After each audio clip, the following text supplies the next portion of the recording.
நமது கிராமத்தில் வசித்துக் கொண்டிருக்கும் தமிழ்நாடு வெற்றி கழக தொண்டர்கள் அனைவரையும் இளைஞர்கள் அனைவரையும் நமது மேல்சாத்த மகன் கிளை சார்பாக அனைவரையும் அன்போடு அழைக்கிறோம்.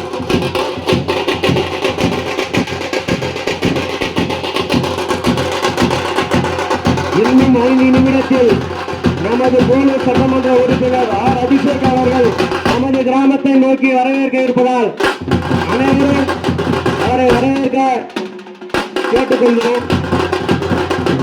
அவர் சொன்னபடி நமது போலீஸ் சட்டமன்ற உறுப்பினர் சொன்னபடி நமது கிளையாக நன்றி தெரிவிக்க வெற்றி வேட்பாளர் அண்ணன் ஆர் அபிஷேக்